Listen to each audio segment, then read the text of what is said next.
Stay tuned for the Joan Quinn Profiles. Joan served the state of California as a member on the Arts Council and on the Film Commission. She was formerly on the Architectural Commission and fulfilled 2 terms on the Fine Arts Commission for the city of Beverly Hills. As an editor for Andy Warhol's Interview magazine, Condé Nast Publications, and the Hearst Corporation, Joan covered the world of fashion, the mysteries of food, the excitement of theater, and the international art scene. She continues to find people who are on the cutting edge of their professions. Here's Joan AGAJAINIan Quinn. Hi, I'm Joan Quinn, and welcome to the Joan Quinn Profiles. We're taping here at the Hollywood Museum, and it's in the historic Max Factor building, and it's on Highland Avenue in the heart of Hollywood. Our guests are artist Yvette Gellis and singer Naama Kates. Artist Yvette Gellis was born and raised in Chicago. She earned a Bachelor of Arts from Northern Illinois University and an MFA from Claremont Graduate University. She studied at UCLA, the Art Center, and the Beaux-Arts in France. Yvette has exhibited in galleries and museums across the United States, but also in Taiwan, Austria, and France. She's repped by the Garbushian Gallery in Beverly Hills on Camden Drive, and you have this kind of installation there that took over the whole gallery. What happens? Was it because of your recent trip to France, or was this something that was in your mind before? Well, I would say that this particular show is a continuation of my process of trying to expand the boundaries of painting and really blurring those distinctions about painting. And I think when I was at Art Center, someone said to me that painting was dead and that I'd get over it, and it just never left me. I found that fascinating. Yeah, that's a really interesting thing, because when was that? Well, that was about 2001. And they thought it was dead then. I thought they thought before that it was dead too. Yes, it was in the 90s, it was dead. And so I've decided it's never going to be dead, but it does evolve. And so what will that be? Where is it evolving to? And so this interests me very much. This is sort of a passion for me, that and just the idea of the paint itself as an investigation. So where was your residency in France?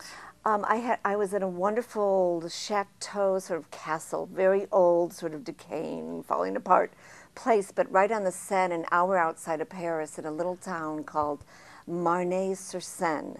And it was at a residency called Camac. How'd you find it? Through other artists that have been there and have done residencies who recommended it for me, and it was fantastic. Do just painting or sculpture, or so I'm trying to see if this really opened your eyes to do this Garbushian installation. I think that I had the ideas because the show was set before I went to France. Oh, it was. So I had been to France previously and had some ideas about it. But when I got to the residency, I really wanted to free myself up and just make work. But it was like an intuitive process where the work actually fit into the show. Oh. So it was like just sort of worked out that way. I was lucky, I guess. How long were you there?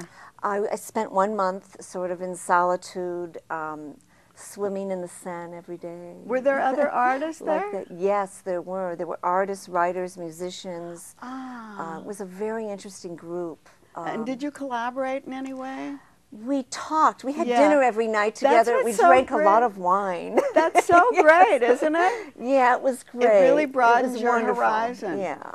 So this piece that you did in the installation is one major painting, right? That's broken down, would you say?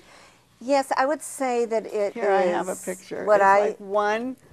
Yes, I would describe it as a three-dimensional abstract painting, so that all of the work within it is all part of one.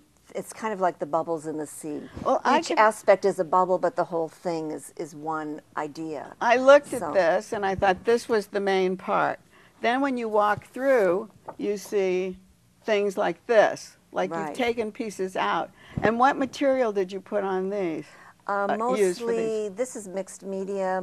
I poured a lot of polyurethane, and then I manipulated it, forcing it into specific shapes, and then I painted it and added other mixed materials to it, like wood and joint compound and acrylic paste. Where did you do it? Did you do it in the gallery? No, I worked in my studio, so I made a little model of the whole gallery so that each piece would fit into the space, and then I redesigned the space using the light.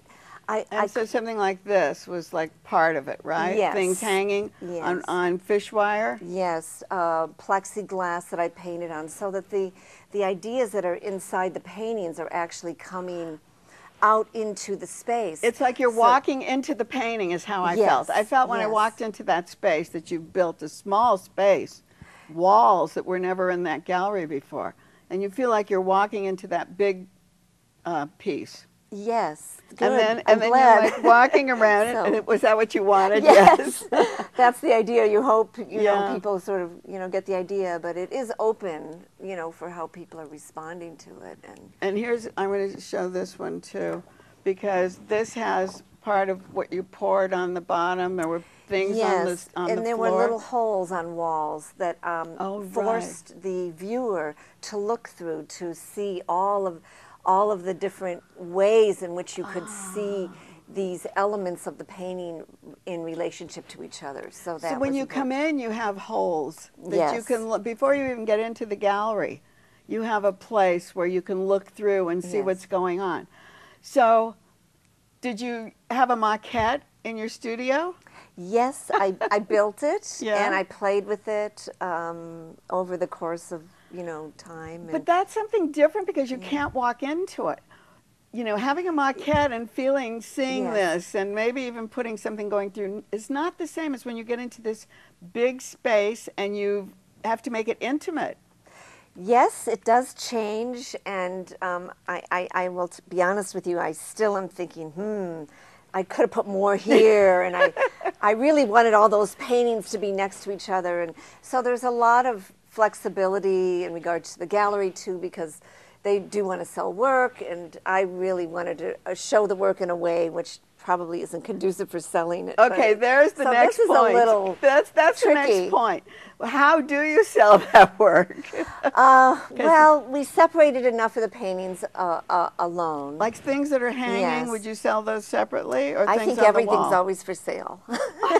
Because I'm for sale. When Christo does something, he does drawings. Did you do drawings for this? I did a lot of studies, and this is not a new idea with this show. This is something that I've done before with different subject matter, where I've gone into spaces and tried to create a three-dimensional abstract painting where you walk into it. But you do have to sell it unless you sell the whole thing to a museum. I mean, right, but there are enough paintings. I see. There's one in the outside window and the inside. There are, I guess, about 14 individual paintings within the show, not including the other elements. So, did you always want to be an artist? I always knew I was an artist. Oh, you always knew you were. When you were in Chicago, were you influenced by the art there? Yes, my mother was an art teacher, but I think it was in grade school. I had a teacher who used to bring me to the front of the class and have me paint murals while she taught science and other things. Is that right? And I really credit her for, I'm really grateful to her. I really wish that she was still around, that I could talk to her, because she did such a great thing for me at that time. It's so interesting to talk to creative people and have them remember the one person that made such a difference in their life. Yes, and it always goes back to grade school. Isn't it? It's very interesting. It's a wonderful thing. Yeah. And then, did you think you were going to start as a painter? I mean, did you start out as a painter? There was something visceral about the paint and my mark making that just attracted me. It was, I don't know how to articulate that. I actually am much freer as an artist when I'm not painting. It's interesting with other medias and things. So well, I have used that. Do you call yourself a sculptor as well? No, never. I always a always think painter. of whatever comes out as sculpture to me is always a three-dimensional painting. Well, you talk about space because you were Yes. filling this space. Does painting satisfy that as far as like the freedom or to fill or feel that you're filling a space? I think that I'm very drawn to the space and light artists from California, and this movement. And right. Terrell's work is just so phenomenal and beautiful, and the way he's carved out, I mean literally, you know, his work. His is very interactive. Yes. And so is yours. Yes, but I am committed to painting, so it's interesting. Yeah. I haven't given up the mark. Right. The right. actual paint is still present. And you paint and I'm on working canvas. through this. I'm trying to figure out how to have You mean to an get off? experience with painting that isn't just contained, an idea on the wall, where you can actually engage with the work in the space, but it's still painting. But then what we're talking about, Terrell, Jim Terrell, Yeah. and each one of his things is a space. Yes, and you move into it. You with move the into light. his space, Yes. and and if you want to buy that, you have to buy that space, right? Right. Or you sit Yeah. in it. Maybe he also does drawings that go along with it. So Yeah. so that's what you're working on now. Well, I'd love to have his team. But you've also But curated right now shows, a hands-on. right? Yes, actually, this was a very interesting show where I was offered a house in Westwood, which had been vacant for 5 years. It's called Pretty Vacant. Pretty Vacant. And I got I read about it. 15, yeah, you should have seen this, 15 known LA artists, each took a room, and we all went in, and it was like the room kind of drew the artists each into each individual Each one had space. felt and, like they... and they had the freedom to do whatever they wanted within that house. So we used the house, but we also used the actual space that we were working with. And you had Kristen Calabrese? Yes, I had a lot of Great. artists. Constance Mallinson. Yvette was in it? Yes, I was in the show. It was really a lot of fun, and the show kept going. I think it was 4 months. Yeah. Constance Mallinson did incredible work. So did they just hang their paintings in the rooms, or did they do different things with them? For the most part, everyone used the space.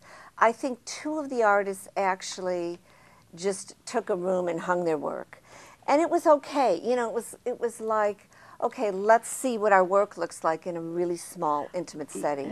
Yeah. And so it worked with the house. So we had a little bit of everything. Mark Dutcher did the stairs going up and had another room.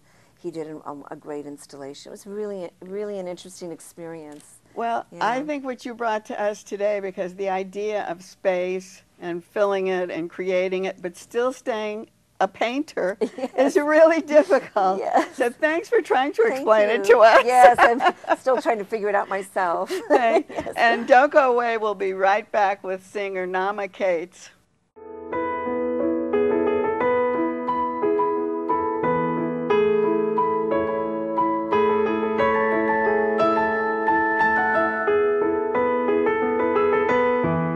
Hi, I'm Joan Quinn, and welcome back to the Joan Quinn Profiles. We're here at the Hollywood Museum as the guest of Donnell Dadigan, who is the director, the owner, the founder of this great place. And our guest is singer, composer, actor, Naama Kates. She was born in Ohio, spent her teens in Connecticut, and by 18 she was in New York, where she attended ABT School, New York University, and Fordham. You didn't stay at one school very long, did you? No, I didn't. Part of that was it wasn't all deliberate. It was that I couldn't really afford to go to university full 4 years. But you were tending bar in New York. Yep, I was. I was that tending good? bar before I was even 18. It was great. The Is money that was right? wonderful. Yeah. Before you were 18? Yeah. So that was great. That taught me a lot, you know. Did that experience help you to be creative in any way? I believe so. Yeah. Really? Because I met so many different kinds of people that it was just a different world. Were you a singer then? You know, I think I was always a singer, and I sang in high school, and I was always in the madrigal choirs and stuff like that, and I loved singing, but I only sort of dabbled in actually performing with singing. Did you write any songs then? I did, actually. I wrote a couple. Did you? Yeah. When you were in high school? Yeah. And what did you compose on? Always a keyboard or piano. And did you take lessons? I took lessons for about maybe a year or 2 periods of like 4 months. That's all? So everything Yeah. you've done has been like little short-lived things? No, not anymore. No, but I mean getting to where we are. Getting to it, yeah. It hasn't been the conventional straight route. Right. It's sort of been an amalgam of, you know, different experiences I've had. Which is good, because that's what you can write about, right? Mm-hmm, exactly. So write about what you know. Right. Like that. When did you decide that you were a singer to perform? Because you said you were a singer always, but when did you decide to perform? I did perform a little bit when I was in New York. I was with a group there, and it was, I mean, my writing was not very good in this group. It's not a shining example of it. But were you singing? But I was singing, and we just played a little bit. But it wasn't until I started really writing and realizing that that was my single most, you know, my strongest spot and my favorite as well, which was out here in LA. Oh. And what brought you to LA? There you were tending bar. Then you were going to yes. schools. What brought you to LA? Acting. Ah. Because that's what I did first. That's sort of the art that stuck first. Is that right? So you were making films? Were you doing TV? I did NCIS out here. I was out here on vacation, and I auditioned for it, and I got it, and that's what made me move out here. Oh, fabulous. So, Yeah. so there you were going to be an actress. I thought so, but then I realized, you know, that it wasn't exactly, I don't know, it wasn't exactly for me. It wasn't really how I wanted to spend most of my time, and if you are a character on, say, a TV show, a procedural, that's a very long commitment, and the reason I liked acting was because you get to sort of live different lives. And if you are doing this, you know, 5-year contract of a series, that defeats the whole purpose. Yes, but singing, you have to be there. Yeah. Same role, but maybe But same you can thing. write about different things, and, you know, your performances, you can always infuse them with, it's a lot more self-contained. When you were deciding what to do, was your family an influence in any way? Were they in show business? No, not at all.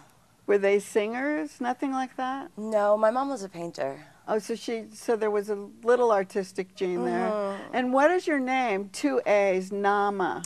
It's hippie.